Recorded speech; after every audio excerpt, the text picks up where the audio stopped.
Doctor Babasaheb Ambedkar यांची ओळख केवळ दलितांचे कैवारी, राज्यघटनेचे शिल्पकार म्हणूनच सांगितली जाते. परंतु डॉक्टर बाबासाहेब आंबेडकर यांनी शेतकऱ्यांसाठी महत्त्वाचे कार्य केले आहे हे कोणी सांगत नाही. डॉक्टर बाबासाहेब आंबेडकरांची शेतकऱ्याबद्दल काय भूमिका होती हे आपण या व्हिडिओच्या माध्यमातून बघणार आहोत. डॉक्टर बाबासाहेब आंबेडकर यांना ग्रामीण समाज व्यवस्थेची जाण होती, तितकेच शेतीबद्दल ज्ञानही होते. शेतीचे चित्र बदलले पाहिजे याबद्दल ते आग्रही होते. देशात शेती, शेतकरी आणि शेतीशी संबंधित समूहाचा विचार छत्रपती शिवाजी महाराज, महात्मा फुले, शाहू महाराज आणि डॉक्टर बाबासाहेब आंबेडकर यांनीच केला. अवघ्या 27 वर्ष वयात डॉक्टर बाबासाहेब आंबेडकरांनी देशातील शेती आणि शेतकरी यांचे संशोधन करून लहान शेतकऱ्यांच्या समस्या आणि उपाय हा शोध निबंध लिहिला. शेतीसाठी जमीन व पाणी हे मुख्य घटक आहेत. पाण्याशिवाय शेतीचा विकास करणे अशक्य आहे.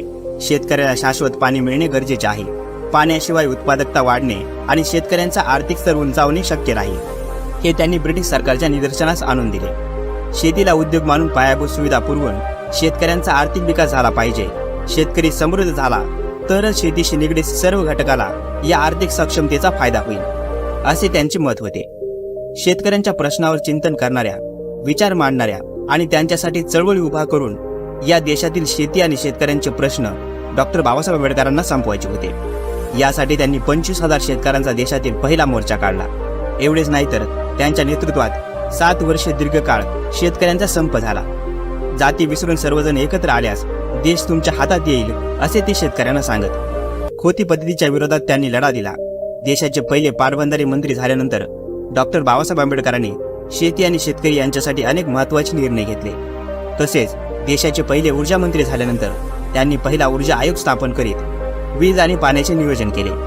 उद्योगांना वीज देताना कृषी उद्योगांना प्राधान्य दिले. तसेच शेतकऱ्यांनी पारंपरिक पद्धतीने शेती न करता आधुनिक पद्धतीने शेती करावी म्हणून काही महत्त्वाकांक्षी योजना बाबासाहेबांनी सुचविल्या. दामोदर नदीचा प्रकल्प, नद्या जोडण्याचा प्रकल्प व सिंचनाचे प्रकल्प या त्यांच्या बुद्धी सामर्थ्यातून अवतरलेल्या फारच महत्त्वाच्या योजना होत्या. त्याचबरोबर त्यांचा असा आग्रह होता की शेतीसाठी मुबलक व स्वस्त दरात वीज उपलब्ध करून देण्यात यावी.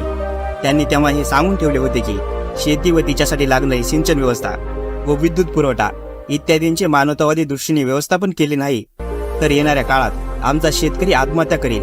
त्यांची ती भीती आज दुर्दैवाने खरी ठरत आहे.